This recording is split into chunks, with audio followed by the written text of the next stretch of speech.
తాకట్లో ఉన్న మీ బంగారాన్ని విడిపించి ఆ రోజు ఆన్లైన్ రేటుకి కొంటాం. Sharma gold company. వీక్షకులందరికీ నమస్కారం. 2026వ సంవత్సరంలో కర్కాటక రాశి వారికి ఏ విధమైనటువంటి ఫలితాలు కలగబోతూ ఉన్నాయో ఈ వీడియో ద్వారా తెలుసుకునేటువంటి ప్రయత్నం చేద్దాం. ముఖ్యంగా ఈ ఆంగ్ల సంవత్సరాది అది మన పండగ కాకపోయినా చాలా మందికి ఒక క్యూరియాసిటీ ఉంటుంది. అంటే మన కొత్త సంవత్సరం వచ్చింది క్యాలెండర్లో, మరి అది ఎలా ఉంటుంది ఏంటి అనేటువంటి విషయాలు అందరూ అడుగుతారు. అయితే ఇందులో కొంతమంది అతిశయోక్తి, వీళ్ళకి రాజపూజ్యం ఇంత, ఆదాయం ఇంత, వీళ్ళకి వ్యయం ఇంత, లేకపోతేనేమో ఇవి ఇవి అసలు సంబంధం లేని విషయాలు.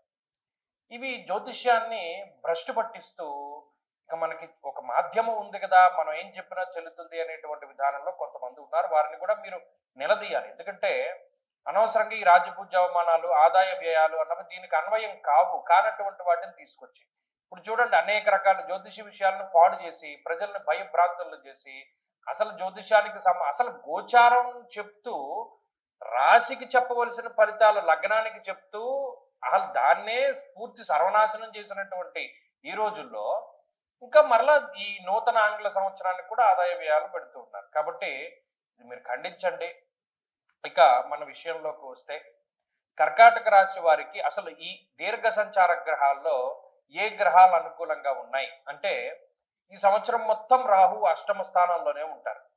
మంచి విషయం ఏంటంటే మాసార్థత కుజ రాహోశ్చ అష్టాదశైవ అంటే 18 నెలలు సంవత్సరంన్నర పాటు ఒక రాశిలో సంచరించేటువంటి రాహువు ఈ సంవత్సరం చివరిలో అంటే డిసెంబర్ నెలలో 8వ స్థానాన్ని వదిలిపెట్టి 7వ స్థానంలోకి వచ్చేస్తున్నారు. ఇక్కడ చాలా మంది పొరబడేటువంటి అంశం ఏంటంటే రాహువుకి వేరే ఫలితం, కేతువుకి వేరే ఫలితం ఉంటుంది అనుకుంటారు. గోచారంలో రాహుకేతువులకి ఒకటే ఫలితం చెప్పారు. ఇది కూడా మీరు గమనించాలి. అలాగే సప్తమ రాహు మధ్యస్థమైనటువంటి గ్రహమే, ఆయన ఏం పీడించేటువంటి గ్రహం కాదు. కాబట్టి ఈ సంవత్సరం చివరిలో రాహు యొక్క పీడ తొలగిపోతుంది.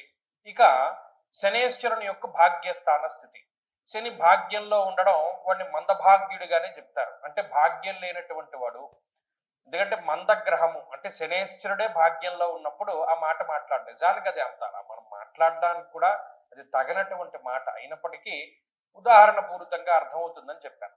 ఇక్కడ కర్కాటక రాశి వారికి భాగ్యమందు శని అల్ప భాగ్యాన్నే కలిగిస్తాడు. అంటే భాగ్యవంతులుగా ఉండనివ్వడు, అదృష్టవంతులుగా ఉండనివ్వడు, అనేక రకాలైనటువంటి కష్ట నష్టాలకి ఆయన లోను చేస్తాడు. అయితే ఇది దోషభూయిష్టమైన స్థానం కాదు, ఇది గుర్తుపెట్టుకోవాలి. అష్టమ అర్ధాష్టమ ఏలినాటి శనిలాగా 9 శనేశ్వరుడు ఇబ్బంది పెట్టే స్థానం కాదు, అది మిశ్రమమైనటువంటి ఫలదాత. అలాగే గురువు జూన్ నెల 2వ తారీఖు వరకు 12వ స్థానమందు, జూన్ 2వ తారీఖు నుండి అక్టోబర్ 31 వరకు జన్మరాశి యందు, అక్టోబర్ 31 దాటాక 2వ స్థానమందు గురువు యొక్క సంచారం ఉంటుంది. కాబట్టి ఇందులో గురువు యోగించేటువంటి స్థితి ఎక్కడ అంటే అక్టోబర్ 31 నుండి డిసెంబర్ 31 వరకు కేవలం 2 నెలల పాటు గురువు యొక్క బలం ఉంటుంది.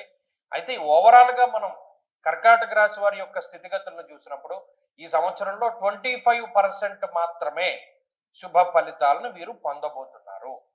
ఏమంటే మరి 25% అంటే మేము ఎలా బతకాలి అంటే ఇక్కడ ఆల్టర్నేటివ్ ఉంటుంది.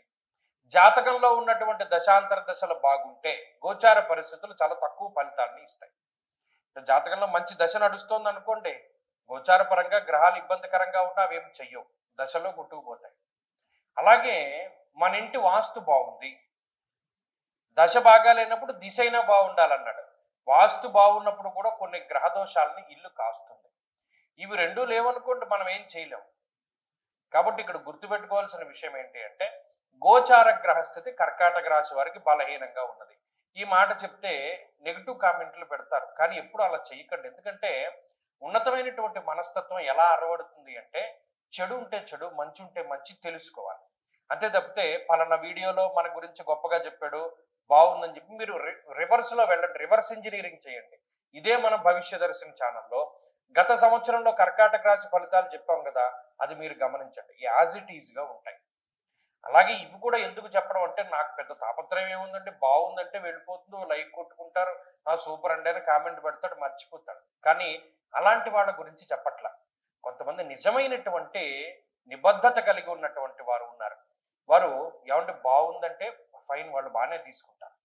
బాగా లేకపోతే కొంతమంది జాగ్రత్తగా పరిశీలన చేసి జాగ్రత్త పడేటువంటి జాగ్రత్త పరులు కూడా ఉన్నారు. వారి కోసమే చెప్తున్నాను. కాబట్టి ఇక్కడ 25% ఫలితమే దొరికింది. సరే, దీన్ని ఎలా పెంచుకోవాలి అనేటువంటి విషయాలు నేను చివరిలో చెప్తాను. ఏ విధమైనటువంటి చెడు ఫలితాలు వస్తాయండి అంటే ఇక్కడ ప్రధానంగా ఆర్థిక సంబంధమైన విషయాలే చెప్పాడు. ఇందులో ఏం పెద్ద ఆరోగ్యపరమైనటువంటి ప్రమాదాలు ఏమీ చెప్పలేదు. ఆర్థిక విషయాలు ఎక్కువగా ధనాన్ని దాచుకోలేకపోతారు, ఖర్చు ఎక్కువగా ఉంటుంది, రాజకోపో యశోహాని ఉద్యోగస్య విరోధకం. ఇక్కడ కేవలం మన ఆదాయ మార్గాలు దెబ్బతినేటువంటి పరిస్థితిని ప్రత్యేకించి ఉటంకరించింది శాస్త్రం. ఇప్పుడు మనకి గతంలో కర్కాటక రాశి వారికి 2-3 ఆదాయ మార్గాలు ఉన్నాయనుకోండి, అవి తగ్గిపోతాయని చెప్పాడు. కాబట్టి ఏం చేయాలి? జాగ్రత్త పడాలి.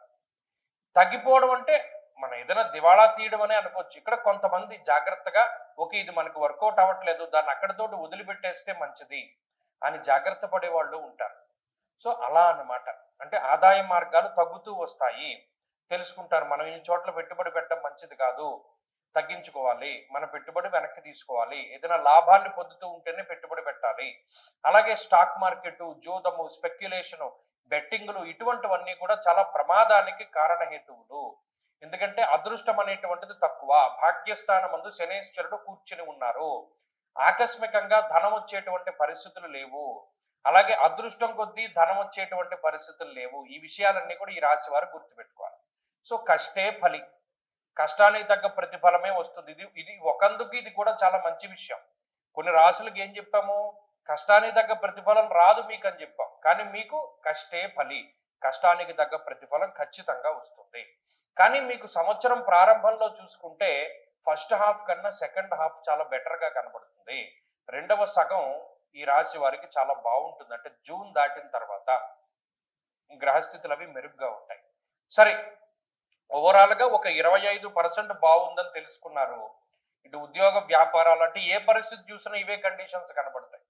మరి ఏం చెయ్యాలండి దీన్ని వృద్ధిలోకి తీసుకురావాలి అంటే? ప్రధానంగా కాలభైరవాష్టమి అనేటువంటి అష్టములు వస్తూ ఉంటాయి.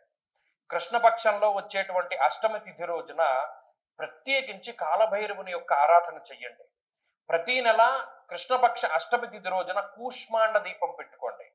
అలాగే కాలభైరవ దర్శనం కానీ, ప్రతిరోజు కాలభైరవ అష్టకం పఠించడం కానీ చేస్తూ ఉంటే కర్కాటక రాశి వారి యొక్క పరిస్థితి చాలా మెరుగుపడ్డాన్ని మనం గమనించవచ్చు.